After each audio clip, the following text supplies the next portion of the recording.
morning, guys! So, here we are again. It's July 19. Grabe, no? Ang bilis ng mga araw, guys. So, eto na. Nagluto na naman po tayo.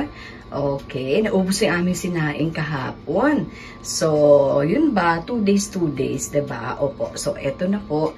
So, puntahan na naman natin yung ating sinaing. Continue lang po natin yung ating kitchen hacks. So, part 2 ng ating kitchen hacks. Eto po. So, pag nagganyan na, no, nag-boil na po yung rice ninyo, syempre, papahinaan nyo po. Antay-antayin nyo siya na medyo konti na lang po yung tubig bago nyo ilagay yung inyong eggs. Okay. Tapos, dito muna tayo, while waiting for that to happen. Itong aking avocado, ayan, nabili ko po siyang hindi pa siya hinog, no? So, pinahinog ko siya. Yung mabilis, natutunan ko lang po, no? Yung mabilis na hinog sa kanya, kung urgent na talagang gusto mo na siyang kainin, ilagay mo siya sa bigasan. Okay, kaya true enough, ito ngayon, hinog na po siya. Ayan, so ready na. So, buksan mo na lang siya para matuyo siya ng mas mabilis.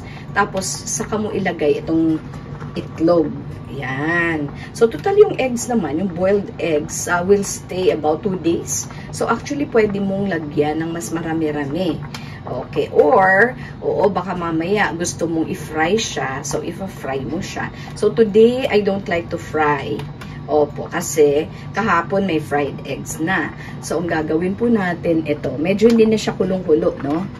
Ito po, lagay ko, nahugasan ko na po yung eggs na yan. Huwag nyo pong huhugasan yung mga eggs habang, iniimbak nyo siya. So, don't wash them right away. I-wash nyo lang po siya just before cooking. Ito po, just wash your egg. Okay, just before cooking. So, magdadagdag pa po ako ng 2 pa. Ay, naku. Yan po. So, actually, yung boiled eggs, napakaganda po yan, no? So, we can eat naman about 2 eggs in a day. Ayan, so, tanggalin na natin to at we will not be needing our frying pan today. So, no oil po tayo today. As much as possible, syempre. Ayan. So, antayin mo na. Hindi na siyang kulong-kulo, no? Kasi kung kulong-kulo siya, there's a tendency na mag-crack yung eggs. Ayan lang po. Tapos, since nilagay po natin siya sa rice, hindi po siya magalaw. And there is no possibility of getting a cracked egg. Oo. Basta wag mo lang siya ilalagay doon sa kumukulo pa po. Ayan. Medyo ano na siya, tahimik na siya. Hindi na maligalig yung tubig. Ayan po. Siyempre tatakpan na natin. Ayan. Okay. So, welcome back to Simply Jane's Kitchen. Ayan po, yung ating eggs naman today, no? Okay. Ayan na. And the avocado, napaka-rich in masustansya, no? So, vitamin E especially, good for the skin and the hair. Yan. So, anti-aging. Ito po yung sekreto ni Simply Jane. So, kung pwede nga lang. Kaso, syempre, may season din naman po yung mga fruits. So, binigay sa atin ng Diyos ang mga prutas. Yes, sa ating kapaligiran. Okay? Dahil alam niya, ito po ay mga lunas sa iba't ibang sakit. Diba? So, may medicinal value po. Lahat ng vegetables, lahat ng ganyan. So, mga meat products, okay lang naman po because we get protein from them. Pero the vitamins and minerals we get from vegetables and fruits. Ayan. Ito na po. So, I got my paring knife at ito. Oo, nakat na po natin siya. I'm sure maganda. Wait lang.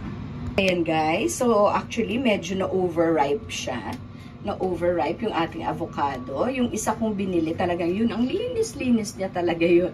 Okay, so, pwede nyo siyang lagyan lang ng condensed milk or pwedeng kainin na ganyan lang. Or, pwede rin naman, depende sa inyo kung anong gusto nyo. Gawin yung shake, gawin nyo siyang halo niyo siya sa inyong mga niluluto, gagawa kayo ng avocado sandwich, kung ano yung ilalagay nyo, mayonnaise ba, or whatever. Yan, yung iba nakikita ko, niluluto pa nila. So, kasi actually, yung avocado, wala naman siya masyadong ano. Pero ako, I love putting condensed milk. Tapos, kinakain ko lang po siya ng ganyan. Fresh. Did you know that the avocado I planted was actually from, or the avocado that I ate, o mga 1 month ago. So, tumubo siya eh. Kaya, iyan na ngayon ang house plant ni Simply Jane. Kasi I really love avocado. Okay. So, tingnan natin yung ating boiled eggs dito po.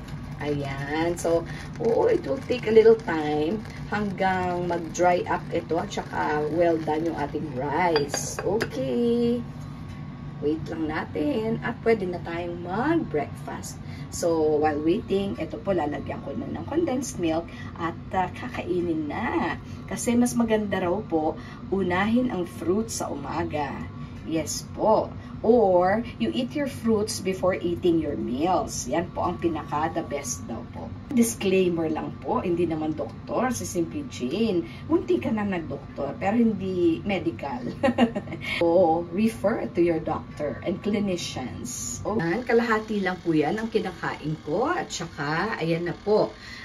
Iniinit na natin or we are toasting our buns, bread buns. Okay, with sesame seeds pa po yan. Kasi sabi po nila, ano po sa mga sakit-sakit ng kasukasuan, eto na po yung ating milk. Okay, condensed milk. Ayan. Medyo, okay. So, konti lang. Oo, para tumamis ang ating buhay. Wag naman tayo para may lasa-lasa lang siya. Pwede mo actually kayurin, tapos ilagay natin siya sa ating, ito sa buns. Wow, o pwede rin lagyan mo siya ng egg. Okay, itong ating buns, at bago mo lagyan ng ganyan. So, tingnan natin kung ano yung maganda, ha? So, ayan, nag-brown na. So, golden brown na po. Ayan. Sabi ko nga po, hindi ko na po nilagay dito sa countertop dahil ang liit po ng space, no, yung aming microwave oven, dahil it's occupying space. Ayan po, pagka ganyan na, pinapatay ko na po yan. Since hindi mo siya pwedeng galawin dito, at masisira siya, you'll have to wait. Pero, dapat tanggalin mo na siya dahil syempre masusunog na po yung ating at tanggalin na po natin siya talaga dahil masusunog na po yan.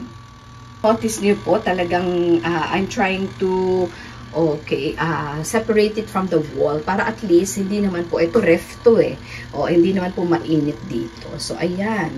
So, kailangan ng linisin to. Yan naman po yung isang kitchen hacks na gagawin natin sa susunod. No? Iba brush lang po yata. At of course, the best for cleaning is yung ating beloved na, ano ba yan? Yung pang-cleaning natin na puti, na powder. Can you guess kung ano po iyon? Okay. Hindi po flour. Baking soda. Yes, ang baking soda po. Asin at brush. Yun, ang panlaban natin dyan. Sige po. Diba? Nag-click, ting! Pero huli siya. Hindi mo naman po kasi siya pwedeng na dito lang yata. Parang usually dito ko siya nilalagay talaga sa 5. Okay. Ayan po, tinanggal na natin yung isang itlog doon. Okay. Secret daw po. Alam niyo po kung anong secret para mabilis niyo siyang matanggal at buo. Ito. Ilagay niyo po sa tubig para din matanggal kung merong kumapit po na rice. Ayan. Okay. So, ganyan mo lang muna para, yun, tingnan nyo po, may mga butil, no? Yan po. So, hayaan lang muna natin dyan. Since isa lang po muna yung aking gagawin. So, isa lang po muna nilagay ko dyan. So, mabilis lang natin siyang nabalatan. So, ito buong buo po yung ating hard-boiled egg. Slice na natin siya, lagay na natin doon sa ating pan or bread. Naka-slice na. So, pwede na natin siyang ilagay doon. Pero, spread muna natin to. Ayan, spread muna natin yan bago lagyan ng eggs.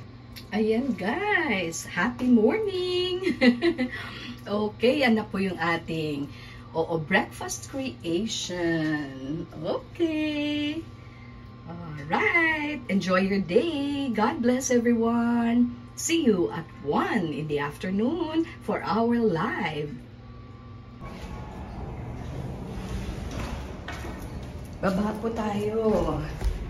Okay, silip tayo doon sa gym. Wait. Okay, good morning guys. Enjoy your day. Ang dami kong nakita nag-exercise. Mag-gym kaya din tayo. Very, ano no. Gaya-gaya po tumaya. Hindi naman po sa ganun. O, maglakad-lakad lang po para maka-exercise tayo. Okay. Gusto niyo po maligo? Hello. Good morning po. Okay, may mga naliligo na po for the morning. Pero dito po tayo sa gym para i-tour ko naman po kayo dito sa gym. Andito po yung Junakis ko eh. Siksik po siya, siksik.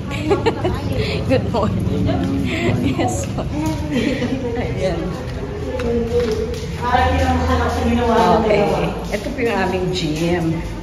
Okay, mag-alcohol po tayo. Pwede bali na.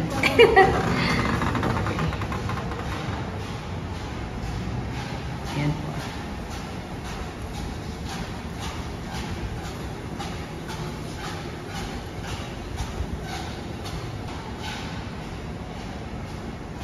Okay. So, ito po.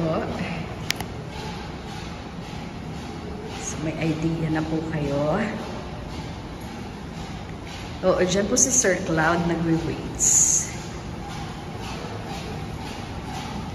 Okay, so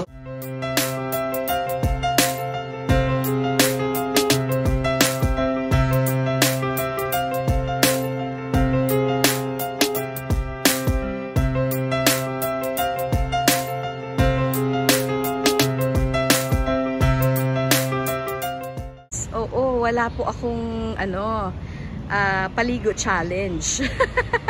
Dito po sa ating vlog, wala po tayong paligo challenge. So, okay. So, greens. Okay. Ito po yung garden. Hindi ko na kailangan i-tend. We don't have to tend the garden. Opo. Nasa aso juice na po yata. Hello, Sisi. Ayan po, oh. Oo, ang dami. Dami pong mga plants, no? Yes. Hindi po akin. Amin. Ibig sabihin, common. Okay, common areas po ito. Medyo overgrown na siya dahil umulan na po, no? Ayan po, oh. Okay. So, this is what we call the sky garden. Okay, nakita nyo na po yung gym. Ito naman po yung sky garden. Yun po, ang ganda, diba? May mga bulaklak din po yan. Yan po yata yung aming local, dito, cherry blossoms. Pero right now, madanak po yung kanyang flowers. Okay, ito. Medyo okay na ngayon dahil umuulan na. Although hindi naman po inuulan dito. Dahil syempre nung El Nino, konti lang po tubig. Kaya yun, ayan, mas maganda siya pagka darker. Nakakilala po ba kayo? Ano yan? O, eto naman po, may mga white leaves. Wow, ang ganda. Opo, na-delete ko na po yung aking, name the plant na app. Okay. So, hindi ko na po siya matingnan kung ano talaga yung pangalan nito. May nakakakilala po ba sa inyo dyan kung anong plant ito? Yung kanyang dahon sa dulo ay pumuputi. Ganyan, no? Di naman po yata ilang-ilang, diba? O wala naman po siyang mga bulaklak. Kilala ko naman po yung ilang-ilang. Ayan po. So, medyo okay na po ngayon yung kanilang mga plants, no? Kasi, meron ng enough water to water the gardens.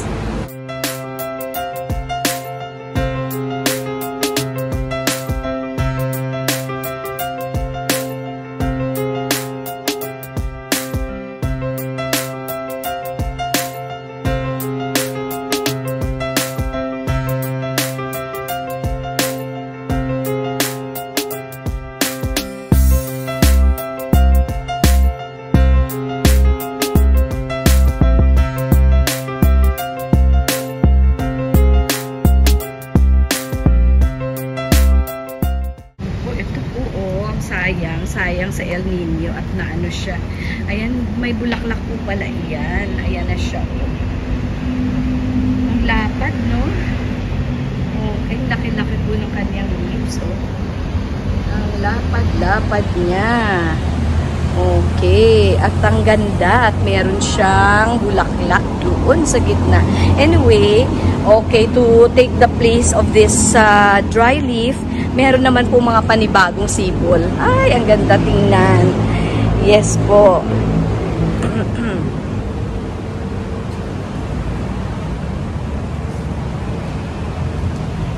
Do you know what kind of plants these are?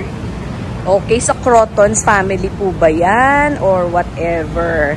Ayun, parang tea something. Okay, yung red na yan. Okay, combination po siya eh. At saka may mga wild growth. Ito, kilala nyo po ba? Iyan. Oh, ang gandang ano no, parang cover lang, green cover. Okay. So, fresh air naman po, no? Kahit na nasa gitna tayo ng city. Ayan po ang ano, oh, magandang birch tree.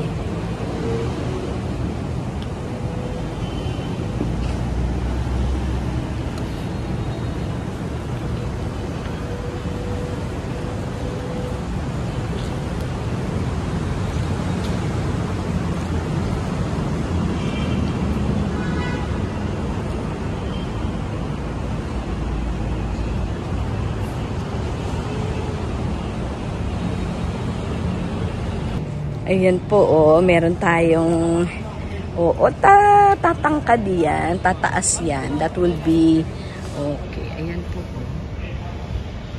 Parang peacock tree yata ang tawag dyan. National tree yan ng Bermuda, kung hindi po ako nagkakamali. Tapos yung pinakamarami po dito ay yung mga white flowers na iyon, ay hindi naman po sila mabango. Sa Jasmine family po yata sila.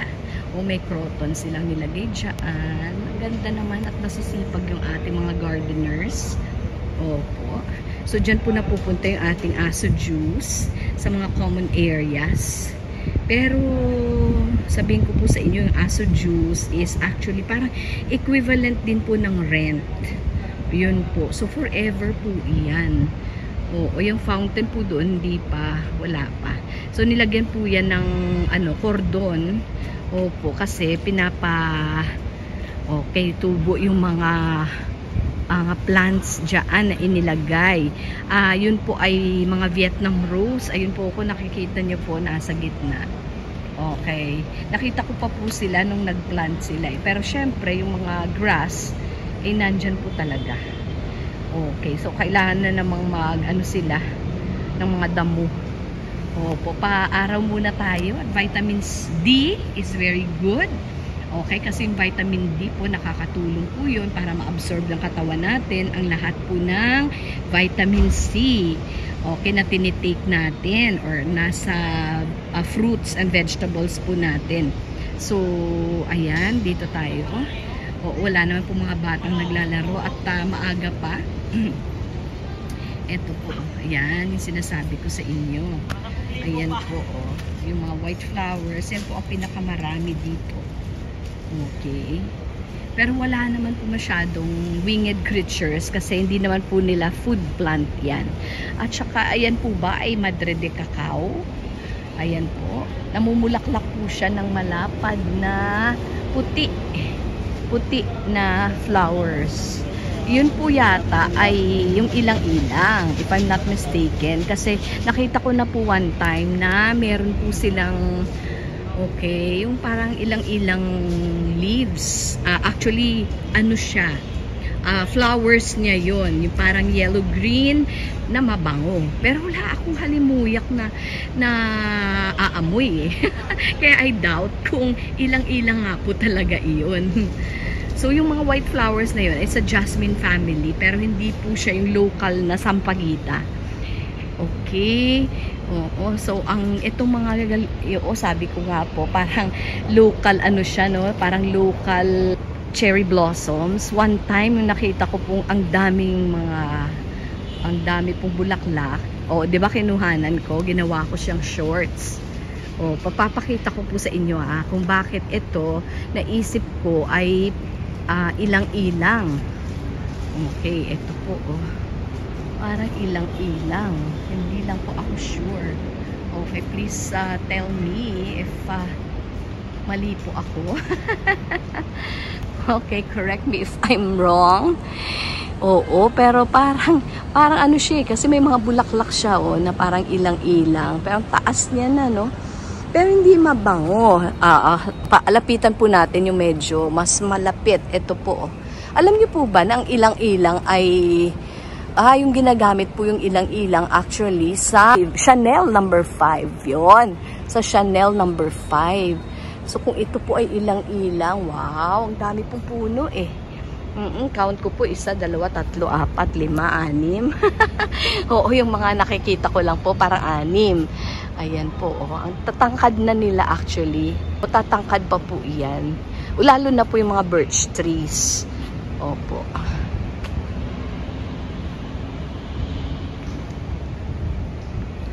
So it's good to have a dose of sunlight in the morning. As walking, o kaya yung iba naman nagre-reading. Okay, yung iba nagsiswimming, iba nasa gym, ganyan po. Pampaksiw. Yung mga bunga niyan, Oo, nakalimutan lang ni ate kung ano yung pangalan niya talaga. Binlag na Ay, ayan pala. Maasim pala yan sa loob. Pwedeng pangpaksiw. Oo, pero definitely hindi po siya Ayan Ito yung ito. Ito po ay bunga pagkatapos na siya ng Ito siya. Po, fruit siya, Ay, tama. Pero ano po yung pangalan niya? Sige, tanungin kita ulit, ate. Pag naalala niyo po. Yan. So, ayan. Ipaksiw yan siya, maasim. Pwede siyang tikman ngayon. Pwede din siya. Ay, isang piraso. Nako, hindi tayo ma-poison nito. Ang daming bunga, Pagkatapos po ng pangmumulaklak niya, nagiging bunga siya. So, ito pala ay pwedeng ihalo sa paksiw. Kaso lang hindi namin alam yung pangalan. Kalimutan ko, mami.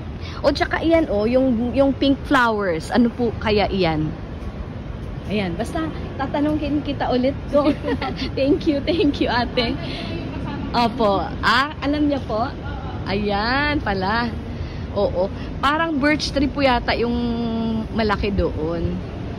Di ba? Ayan. Ay.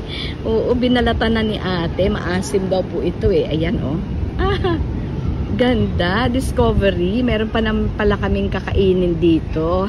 Kung sakali. Doon po may na playing. They're playing. Pwede naman po maglaro talaga. Badminton. Okay. May mga birds naman. Naririnig niyo po yung tweeting birds. Okay, so ibig sabihin sa mga puno ay meron ng mga nests. Ayun may maya. Lumilipad-lipad. Ayun, nakita niyo po.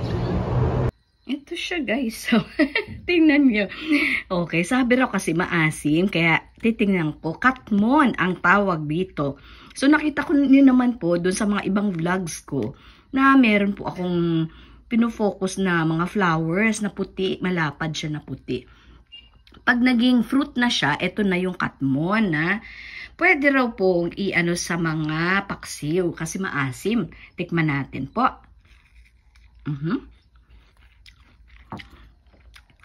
Oo nga po, parang kamyas. Medyo mas maasim lang po talaga yung kamyas.